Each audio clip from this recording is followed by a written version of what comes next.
বিজেপির রাজনীতি যেহেতু সীমান্তে চলে আসছে, এটার ডাইভার্স কনসিকুয়েন্স আছে আমাদের রাষ্ট্রে, ফরেন পলিসি কনসিকুয়েন্স আছে, ক্রস বর্ডার টেরোরিজম ক্রিয়েট করা হবে। কয়দিন পরে দেখবেন দাড়িওয়ালা টুপিওয়ালা নামধারী লোকদেরকে জঙ্গি নাটক মঞ্চস্থ করবার চেষ্টা করা হয়েছে না গত কয়েকদিন আগে? আমরা প্রথম দিন থেকে প্রতিবাদ করেছি বলে কি হয়েছে? পুলিশ এই নাটক নিয়ে বেশি দূর যাইতে পারে নাই। বাংলাদেশের সেনাবাহিনীকে নিয়ে নাটক করা হচ্ছে, বিমান বাহিনীতে তেহরিকে তালেবান পাকিস্তানের লোক পাওয়া গেছে। তেহরিকে তালেবান পাকিস্তান ভারতের রয়ের টাকায় ফান্ডিং এ চলে, এই গল্প কি আমরা জানি না? আমরা হাওয়া খেয়ে বেড়াই? অতএব এই জঙ্গি নাটক তেহরিকে তালেবান পাকিস্তানের নাটকের খেলা বন্ধ করতে হবে। যেই নাটক ফ্লপ করছে, যেই নাটক সিনেমা হলে গিয়ে কেউ দেখে নাই গত 17 বছর, সেই নাটক আগামী দিনে মঞ্চস্থ করে আপনার শেয়ার বাজারে কোনো দর পতন ঠেকাইতে পারবেন না।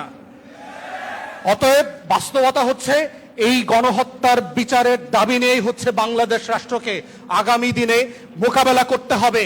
বিজেপির এই হিন্দু ফ্যাসিবাদী রাজনীতিকে আমরা কিভাবে মোকাবেলা করব, এবং ওলামায়ে কেরামের হিস্টোরিক রেসপন্সিবিলিটি আছে।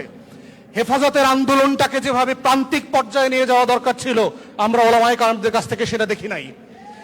এই দাবিটা নিয়ে প্রত্যেক মসজিদ, মাদ্রাসা, পাড়ায়, মহল্লায় যেভাবে সভা সমাবেশ, দাবিনামা উত্থাপন করবার দরকার ছিল, ওলামায়ে কেরামদের কাছ থেকে আমরা সেটা আশা করেছিলাম, সেটা আমরা দেখি নাই।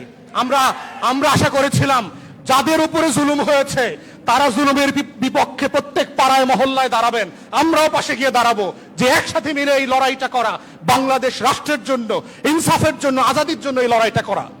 এবং ওলামায়ে কেরামকে আগামী দিনেও সাবধান থাকতে হবে, আপনাদেরকে যেন বিজেপির এই গেরুয়াময় সীমান্তে, আমার প্রত্যেক সীমান্তে এখন বিজেপি আক্রমণ করে বসছে, এই জায়গার রাজনীতি আগামী ওলামায়ে কেরামদেরকে কোনো ফাঁদে যেন না ফেলে, সেই নাটক থেকে আমাদেরকে বাঁচার জন্য এখন থেকে প্রস্তুত হতে হবে।